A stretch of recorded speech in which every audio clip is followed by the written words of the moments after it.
Sari, Pinay in Taiwan. Eto, kamusta na po kayo mga ka-brothers, mga ka-sisters?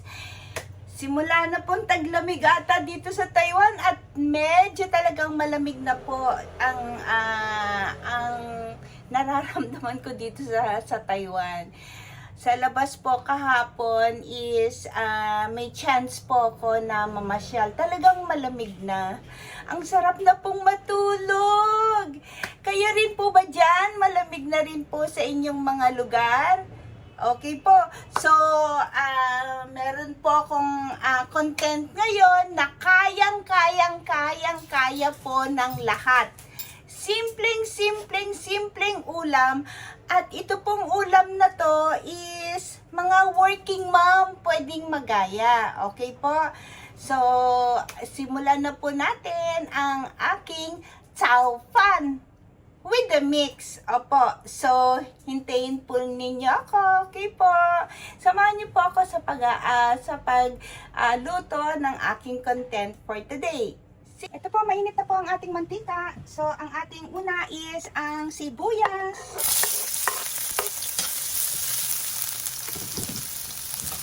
Sa Taiwan po, pagka nagsisinangag po kami or ang tinatawag na sapan, wala pong nilalagay na bawang.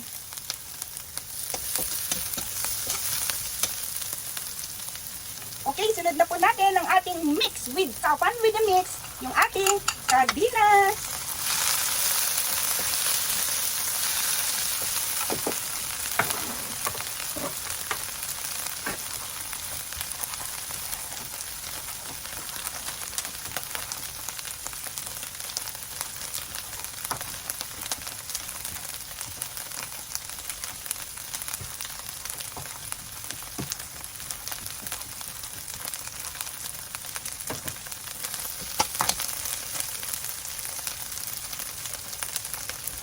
Mainit po ang ating, nakalimutan ko po ang ating sandok na kainit. Okay, isa lang po natin itong sardinas. Hindi ko po sinama yung sabaw kasi magkasawpan po tayo. So, ilagay na po natin yung aking tiried na egg.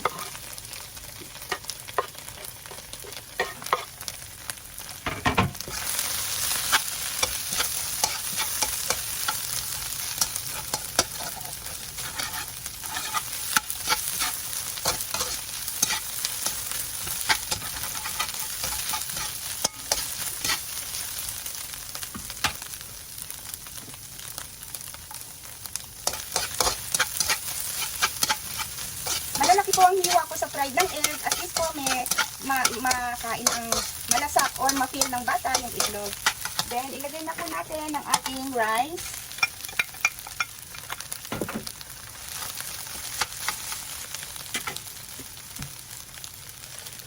Ang ating paminta.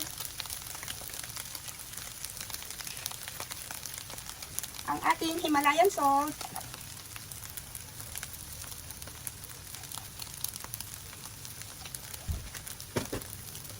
At ano po natin.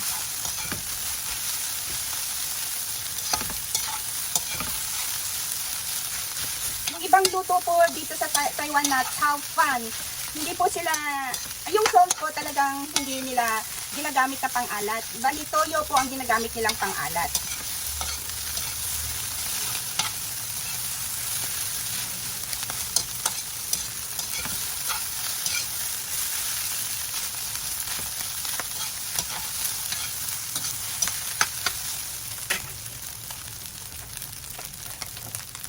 Pwede po natin siyang lagyan ng konting pampalasa.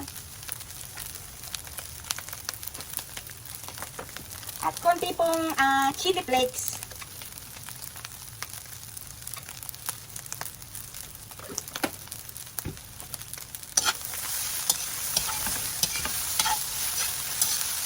Yung ating rice, nagkakulay po dahil sa ating isda na nilagay na sardinas. Okay, lagay na po natin itong dahon ng sibuyas.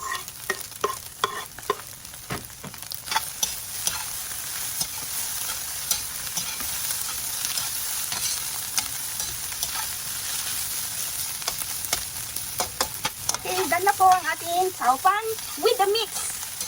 Ang ating sardinas.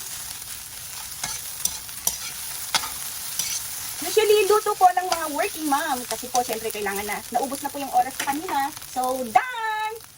I-plating na po natin. Lagyan po natin siya ng fried garlic sa ibabaw.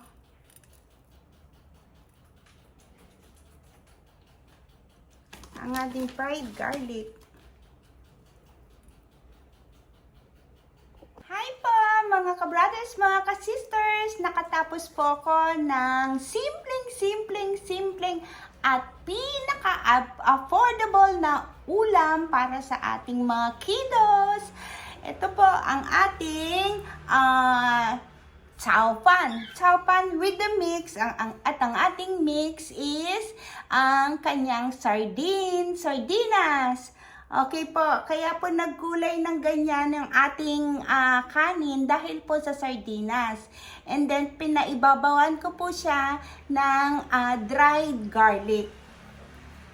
Okay po, sa napakakonting oras, sa simpleng ulam, mabubusog na po natin ang ating mga kiddos. Okay, lalo na yung mga nagmamadaling mom, lalo na yung mga working mom, o lalo na yung talagang busy sa bahay. At andyan na po ang ating mga kiddos, pauwi na po. So, ito po ang inyong ihanda. Ang pinakasimple, hindi ka maguguhol ng matagal na oras. Okay po, ang simpleng ulam, pero worth naman po dahil sa kanyang itlog. At syempre, ang ating sardines with a fish. Okay po? So, hopefully na nagustuhan niyo po. At maraming salamat po sa inyong lahat. At sana po, tuloy-tuloy po kayong manood ng aking vlog. At yung mga hindi pa po nakakapag-subscribe, mag-subscribe na po kayo. And then maraming salamat po sa mga nakapanood ng aking mga content. I love you all and God bless us all.